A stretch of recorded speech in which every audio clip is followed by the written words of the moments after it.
Johnathan, thank you for joining us today. Hey, thanks for having me, Peter. Wonderful. A couple questions that we wanted to share with our investors to better know you, your views, and get introduced to Starr Peak. If we start big picture, we're aware of the magnitude of money being printed by central banks globally, all the inflation fears out there. On the other hand, there's the rise of the cryptos and other potential stores of value. What is your current view on gold, and what do you think the market doesn't appreciate about the potential of gold in the near future?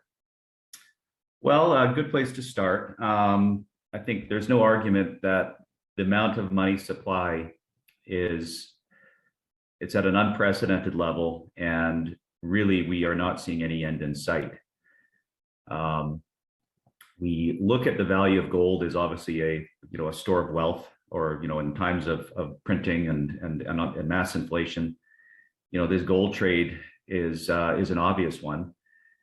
However, in the last 6, 7, 8 months, we have seen more of a negative, maybe not negative, but a subdued move to the gold trade. There's other factors that are also included. There's a new arena called Bitcoin and cryptos, and everybody thinks, well, is Bitcoin stealing gold's thunder?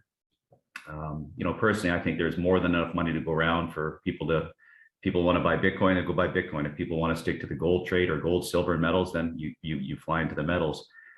But I believe we're in the second inning of this whole entire cycle. I think really there is so much more printing to happen, and spending plans, infrastructure bills. So really, I think any pullback we have seen over the last 6, 7 months has been a technical one.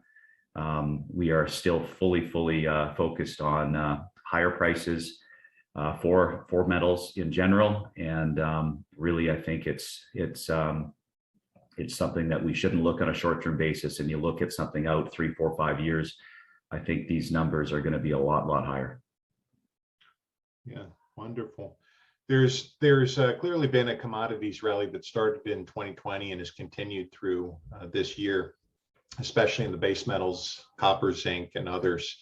Bulge brackets, I think, are in consensus that we're in a commodity super cycle. How would you characterize this super cycle, and how long do you think it can last?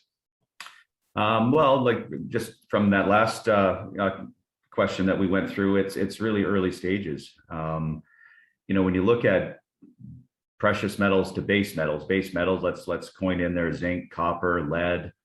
Commodities are metals that we actually consume. And when we say consume, when we make reference to, say, infrastructure building, when you're building airports, roads, bridges, whatever it might be to build the infrastructure around the United States, they will be consuming and using those metals.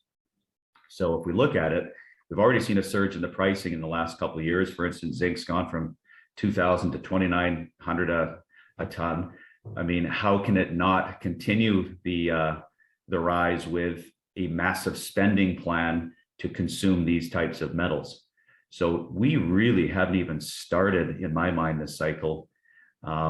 Moving over to precious metals, gold and silver, you don't consume gold. Gold is a store of wealth, and there's a gold bar from 1,000 years ago or 100 years ago, it's going to still be in play today. So it's a really bit of it's a different metal, but really the super cycle in terms of consumption, the supply demand type situation really comes from the base metals, and we're focused in that arena. We do have in our company gold and silver, but really we are a multi-commodity play. So we're really looking forward to the cycle and the uptrend in these base metals.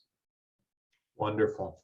Shifting more specifically to your story, can you share with us why Starr Peak is such a unique asset and what attracted you to it? That could be a long answer. Let me just see how we can really get to the meat of this. Starr Peak, really, there's a thing that I always tell people, it's sometimes better to be lucky than smart. Well, we got very, very lucky early. However, we were smart enough to realize the opportunity when we put this thing together. And we were early investors in another company by the name of Amex Exploration, which made a massive gold discovery up in Quebec in Canada, and huge returns, up to 5,000-6,000% returns, and really looked at it as, you know, we like to put things together and find opportunity for our investors. And we decided to acquire all the land adjoining and adjacent to the eastern side, as that was the way they were drilling, you know, towards their eastern flank or eastern side or boundary. And you know, the best place to find another discovery is right next to one that's just been made. You know, these things aren't orphans. So, you know, discoveries have brothers all around. They're not orphans. So really, it geologically made sense to look at it. It's on the famous Abitibi Greenstone Belt in Quebec, which has been a huge producer historically for Quebec and, you know, the government of Canada. So every major is there, every bit of infrastructure, every mining company, every drilling company, everything's already in place. So it's a very logical place to go and start to look for something. Well, fast forward, after, you know, we acquired more land, and then we actually went a step further, and we bought a past producing mine, which was a huge producer throughout the 1900s. It produced in excess of about 10.1 million tons of zinc, copper, silver, and gold. That kind of continued our land acquisition spree. Well, we drilled our first hole, and voila, we had a major discovery of some VMS, which is a very, very important term in the mining space, which we will get into. But what this gave us was not just a gold asset like Amex had shown and proven out, but it also gave us this base metals scenario where we have very high grade zinc and copper and silver and gold. So it's a multi-asset, multi-metal type situation, which we are building, you know, just drilling and building very quickly. So that's really kind of how we unfolded it. But you know, there's a lot of intricate parts inside of it. There's a lot of, I mean, we've scratched 5% of the actual potential of this play. There's so much work to be done, and we are drilling and hitting on 96% of all of our drill holes. So really, it's fascinating. It's unbelievable. It is amazing. You started to just touch on something, VMS deposits. Why is that such an important characteristic of your mine? So VMS stands for volcanogenic massive sulfides.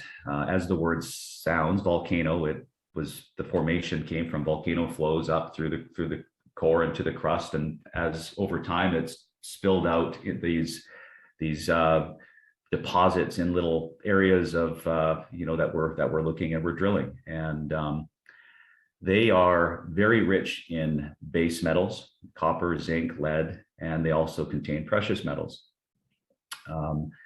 Generally, they are known to have very long production life, because when they are formed, they're formed in these clusters, and these clusters are very tightly knitted together. So when you get into a zone, you can very easily access the high grade or the massive sulfides that has been deposited. So it's a very easy thing to kind of mine and to develop.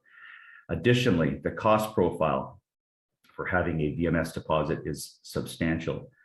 So you're not looking at a single commodity. If you had to say a gold mine or a silver mine, you're actually looking at multi-mineral type situations where you're getting credit for the copper, the zinc, the lead, the gold, the silver, all of them. So that just completely makes the economics so much more of a benefit to the mining companies, which in turn ends up for the investor.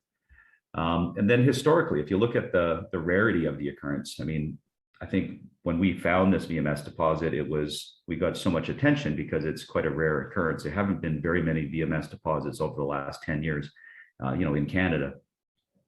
So there's 350 known VMS deposits in Canada. There's about 800 of them worldwide. And in those numbers, I mean, if you just look at Canada alone, those VMS deposits make up 27% of all copper production, 49% of all zinc production, and 40% of all silver production. So that's quite significant if you look at what's coming from these very few VMS style deposits. Wonderful. Could you explain the strategy behind your methodology? It's clearly causing a lot of attention to your drill results, which by every metric have been absolutely astonishing. Thank you. So really, it's the more success we have had on the drill, and having a big hole to begin and being very high success rate on the drilling, it shows us that we have a very rich piece of land. I mean, if you're put in 10 holes and you hit 9.6 times out of the 10, I mean, that's really unheard of. So we're proud of that. But as we're getting success, the type of pedigree that we're attracting and we have assembled for our team, I think is really the reason for this success. Top-notch geologists across every area that we're doing. The drilling team as well. This is a company that is a full service provider. They're called Laurentia Geophysics or Laurentia Exploration. They're the ones that actually drilled and are drilling for Amex as well. So really we have a very good understanding of the entire area, because there's a lot of data that is being shared with Amex and their discovery and building our asset. We're trying to create this whole big camp, let's just call it, or a district, which is what we're doing very quickly. I mentioned that we picked up a past producing mine, the Normatal mine. And a lot of times people think that might be a liability because of, how did they leave the land and was there any environmental concerns? Well, there wasn't, and we did our homework on that. It was one of the biggest producers of metals in Quebec history from 1930s to 1980. I believe it was shut down because the base metals prices fell, but they produced in excess of 10.1 million tons of copper, zinc, gold, and silver. So where we're currently drilling, we're only drilling about 600 to 700 meters away from that previous structure or where they produced from. And that's important because we have gathered, and when we purchased that asset, we managed to get all the drilling and historical production data. So all the infrastructure is in place, everything they had historic, we have, and we modeled that. And that has now become our Bible. You create this big 3D model where you see their zones and where they have produced from, and then you shift it over to where we're drilling, and of course you're building the model. And what we're seeing is a mirror or a carbon copy of that deposit on our current area that we're drilling. So when we, for instance, hit a zone at 400 meters, it matches up with them, it hits the grade, and the grades are similar. As we go deeper, everything is lining up. So this looks like it's a continuity, really, or what we believe we might have the feeder source. This is, our land might be, or the place we're drilling is where this might be where it all came from.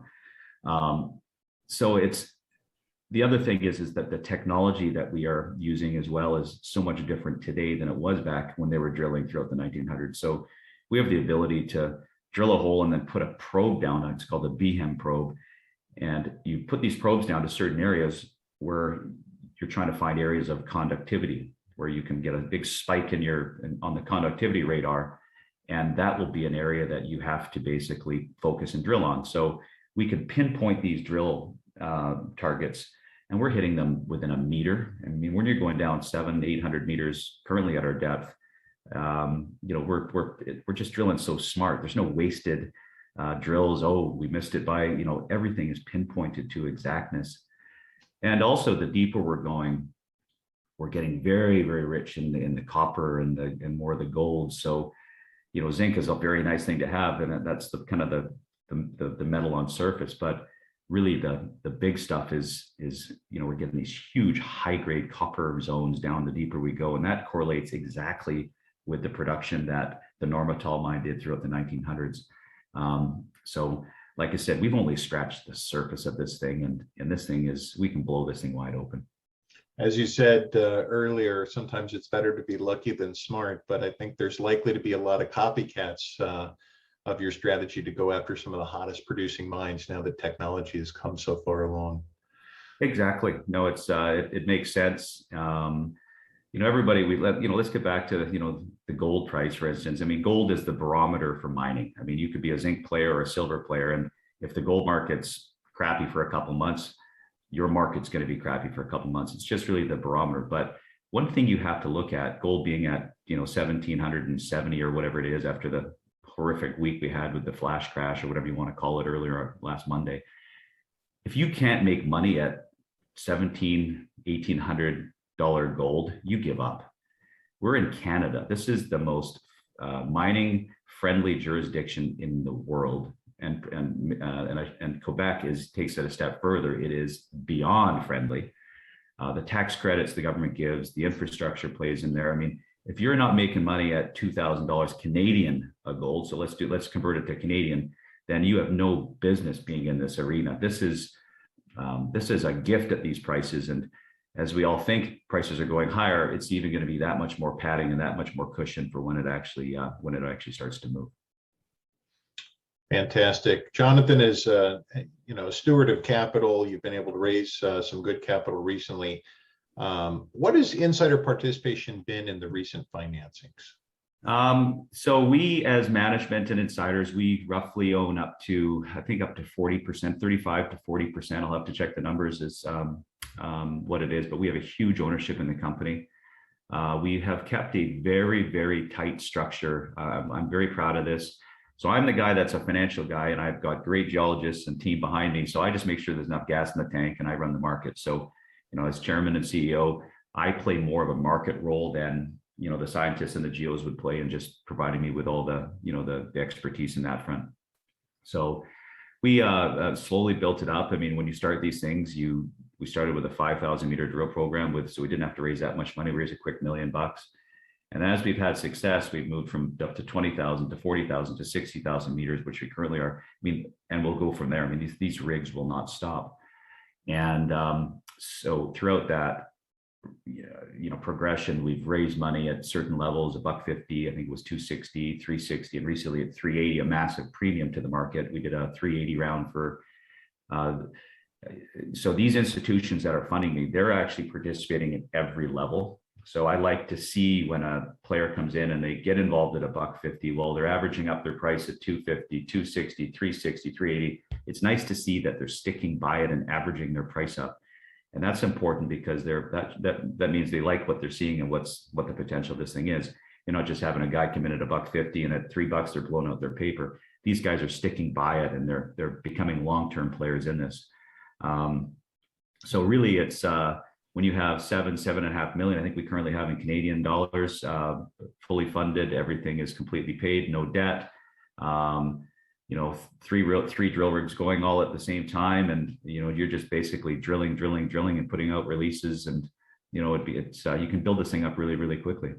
Fantastic. Last question, arguably most important. You've got great data supporting the value of your asset. What do you see as the exit strategy for shareholders? So really, so I have for my personal investments, and I'll just share with you. I mean, if we're a player which looks for something, proves it up, and then sells it. And if you have a guy like me telling you that we're going to become the next big zinc, copper, gold, silver producer in Quebec, I would, quite honestly, I'd run for the hills. I would, get out and not even look or pay attention. And the reason I say that is you stick to what you're good at. When you go into production, it is such a different game. It's a different set of rules. It's a different mindset. It's, the majors are the only ones that can basically do it and do it effectively. That's the reason why they're majors. And that's because they have the infrastructure and the people to do it. The cost profile, everything attached. Just too many things can go wrong, or it's too big a lift for a company that is small and basically doesn't have the expertise. So what has transitioned here in the last 2 decades or decade?